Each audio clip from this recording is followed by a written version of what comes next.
What's going on, Charles Botensten here. Today we're going to be talking about something that's very, very important. Actually, probably one of the most important things. And it stemmed from, I just brought on a new agent, and she's a total rock star. She's just kicking butt, just literally just has laser focus on what she wants. There's some things that, I would say are, being open, to new ideas, being open that I may be right, she may not be right, or I may be, whatever the case is. When you're a good leader, you have to understand that to get your point across, you have to try multiple approaches because one way may not click and the other way will. It's like you go to a seminar and every single person will take something completely different out of it. And the reason being is that they're viewing that seminar through their lens already. Their established adult lens, okay? So I took this right out of the book Relentless by Timothy Grover. Highly recommend the book. And essentially, you can look at my review on YouTube about it, but essentially the author actually coached, whatever you want to say, the best, Barkley, Jordan, Kobe, and went down the line. And, obviously he has different names, closer, cleaner, for each of these players on a team, because once you make it to the pros or even once you make it to the elite level at the top, there's very little difference between talent. It's all in your mind. Once you get to that level, it's all in the mind. It's like golf. Learning golf is super easy. You swing a club and you put it and you just try and go as far and as close as you can to the pin, and then you put it in and blah, blah, blah. However, one thing I don't know if it was mentioned in the book, but I saw a couple of interviews. I was super obsessed with the guy of Timothy Grover and what he had to say, because it was such a different approach, especially in basketball, hearing the difference in their mindset, and everyone has a dark side and things like that. However, he mentioned something in an interview, and it's probably a pretty established question that he gets all the time, which is what's the difference between, say, a Kobe and someone else, or the best and someone else. And he mentioned one word, and it really brought it back to this agent. And he said coachability. Coachability. Coachability. And the reason I said it 3 times, because each time that you hear it, it brings up a different feeling. It brings up like, oh, okay, yeah, no, I am coachable, But that's the thing, is that most of us, including myself, for 22 years of my life, I was not coachable. I pushed away teaching. I pushed away my parents. I pushed away any kind of authority. I pushed it away. I said, I'm good. I'm fine. I don't need anything. But this is the funniest thing, is that the people that actually go the complete opposite spectrum, the first spectrum is, I don't need anything. I already know everything. The other spectrum is, I don't know anything and I want to learn. Okay? I want to learn. I'm coachable. All right? Especially when you're at that level and you're the number one player and everyone says you're the best. The easiest thing to do as a Tom Brady is to sit back and say, you know what? All right, I'm the best already. I was just looking at a quote because the Kentucky Derby just happened, and he was there and he took a couple photos, with David Ortiz, who's a retired Boston Red Sox. And it was funny. I saw, is he going to retire? He's 39 years old. Most quarterbacks, they would have hung up their laces probably 5-6 years ago if they were even in the league. And, with however many Super Bowl rings he has, he's still going to go. And he said mid-40s. And then I started looking at his regimen. The guy is so strict in his regimen. He is coachable. He says, listen, I can't be feeding myself with junk food. I can't be feeding my mind with garbage. I can't be not taking care of my body if I want to be playing at an optimum level, if I want to be the best person in the best league in the world of football, okay? And it's the exact same thing for you and I and for this girl. So I brought that up and I said, listen, they're coachable. And that clicked.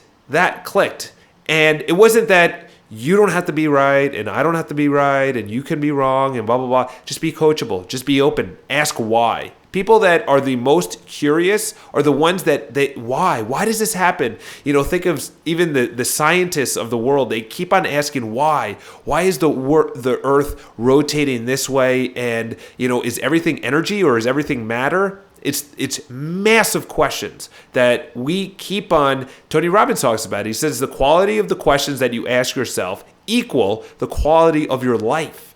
Not the statements, but the questions. Because if you ask weak questions like, why am I hungover? Why am I waking up early? Why is the stock market going down? Why is the economy like this? Why is my spouse like this? Why is my employer or my boss like this? Why is my manager such a mean guy? I was going to use another word, but I won't. So that's the thing, is that they're coachable because they're curious. And they say, why did this work? Why did this not work? So the number one thing that I told her is, so what does that mean? Coachable, like why is that even why does that matter? Okay. The reason that it matters is because there's going to be a plateau that you hit where, here's an example. Say someone weighs, they're very overweight. The first couple of pounds are going to be a little bit challenging because you're starting something new. Your body's not, used to it. However, once you start going, those first 10, 15, 20 pounds to eliminate, say you're way overweight, those 15, 20 pounds are going to be super easy. But then you're going to go down to a point where literally it comes down to 1 pound. I just lost 1 pound. Or the other way around, where you're super out of shape and then you start running and then you can't even run a mile. Then you run 2 miles and then 3 miles and da-da-da-da. And then you could run a marathon. And then you run an ultra marathon. So then once you reach that pinnacle, this is the next level, is time. How can I get a second better? And that was Michael Phelps. He said every single day he wanted to get just 1 second better.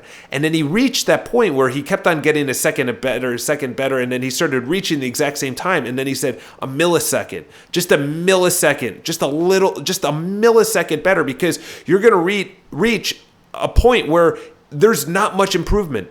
It's just that little bit. And Tom Brady, when he first entered the league, everything was so fast. He had to throw, he had to read defenses, he had to be a leader, he had to understand different audibles and things like that. Then he reached a part where he was really comfortable with that.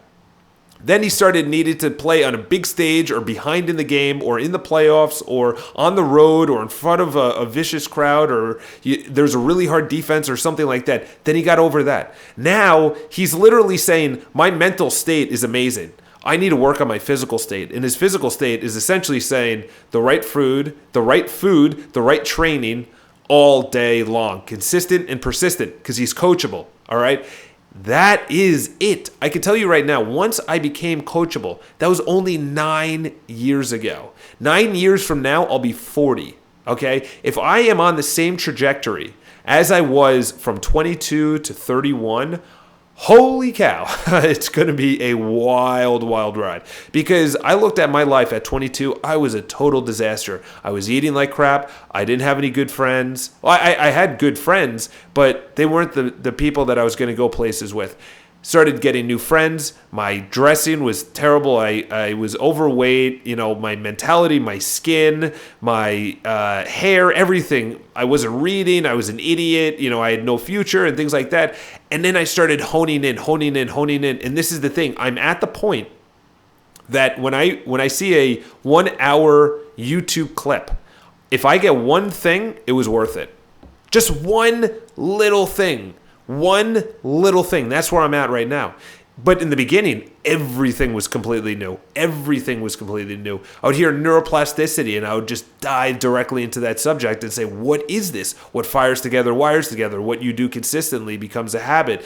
Whatever you don't do, it unwires, and then you don't do it as well. Same thing with sales calls, is that if I stop doing sales calls, picking it up in, say, a month or two would be a huge challenge. That would be really, really challenging to me. So that's the biggest thing, is that when we start unwiring the bad and we start doing the good, you're actually wiring the habits, but you'll reach a point where coachability, where you bring on a coach and it's literally not even 1% better, it's like a 0.5%, and that will bring you to the next level. And then bring you to the next level, and bring you to the next level until you're the number one. And then when you're number one, when you're the Tom Brady, the Elon Musk, the Steve Jobs, the Warren Buffetts, the Bill Gates, when you're at the pinnacle of your career, it's even less. It's like 0.01%. better. You think of all the companies that are established, you're either growing or you're dying, and it's the exact same with a human. If you're not challenging yourself with new experiences, new conversations, that's why crossword puzzles are so effective for older people. So they avoid dementia. Because to avoid dementia, this is actually a really interesting subject that I saw, I think it was on YouTube, where they had these nuns I forgot where it was. I think it was in the UK, these nuns that went to church every single day, but they also did crossword puzzles. They also taught to the local high school. They also did a bunch of things.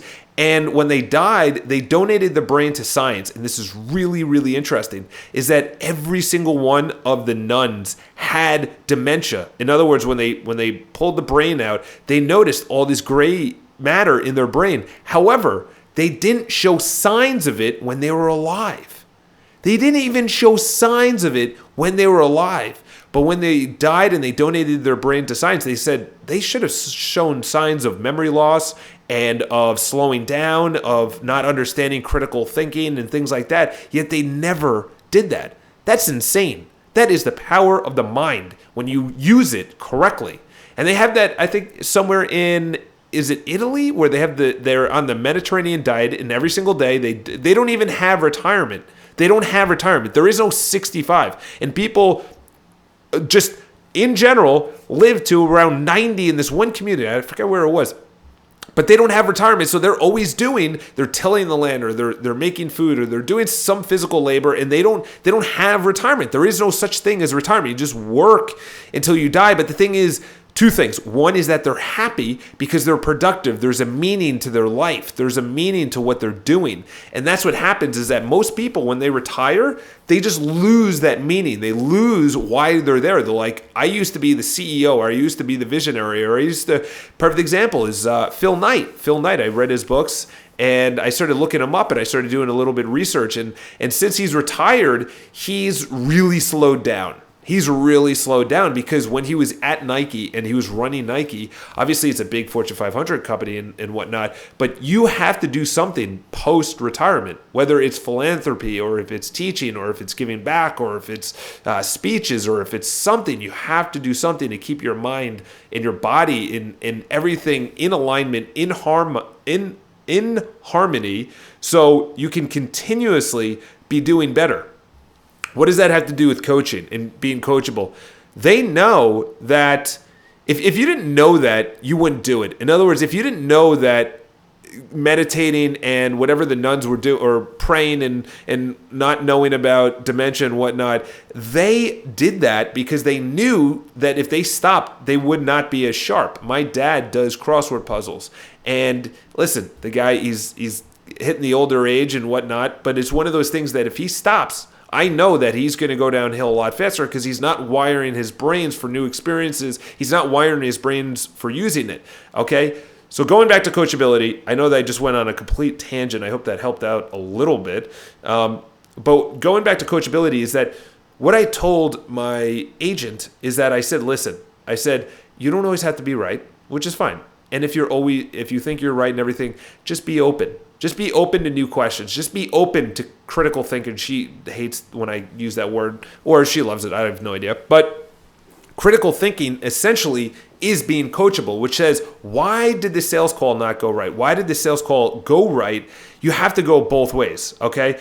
And I'll also say two other things. Number one is coachability brings humbleness, because you'll see it all the time. Someone that makes it to the pros and they're a total D-bag, and then they get too cocky, and then guess what? When you get too cocky, you get wiped out. If you get too cocky, you get punched out in MMA. If you, Conor McGregor, perfect example. The guy got humbleized by, what's his name? I forgot his name. I see his face, but I forgot who he lost to. And then you get humble if you're in the pros, is that I'm the best, and then boom, your legs get taken out, because when you say I'm the best, yeah, that confidence is good, but you need to be backing that up with innovating or marketing, or in the pros case, getting a little bit better. So number one is it keeps you humble, because you're coachable, and you keep on asking questions. How do I get a little bit better? What do I have to improve? If you say I'm the best, you're not open to coaching, because you say I'm the best, I don't need any coaching. And then the second thing I'll leave you on is that it's not overnight. Okay, Gary Vaynerchuk always talks about it, about patience and patience and patience. You're only 22, you're only 23, you're only in, high school or whatever the case is. Patience is it, okay?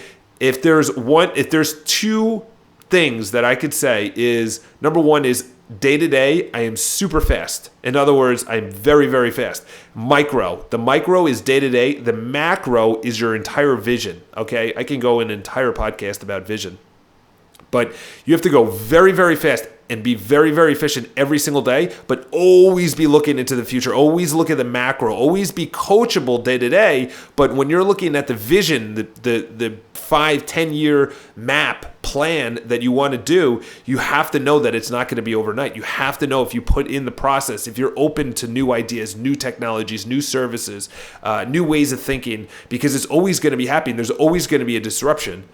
Then you will be successful. So I hope that helps a little bit. Leave your comments. And I have no idea how to leave a comment, or if you could leave a review on iTunes or Google Play or SoundCloud or wherever the heck this is being played in your ears. But I do really appreciate it. Honestly, for me I have no idea when it's going to hit for me, but I know it's going to hit. And this is loving the process. This is literally writing down things to say and then actually saying it. So leave you guys there. Have an awesome day, and talk to you guys soon.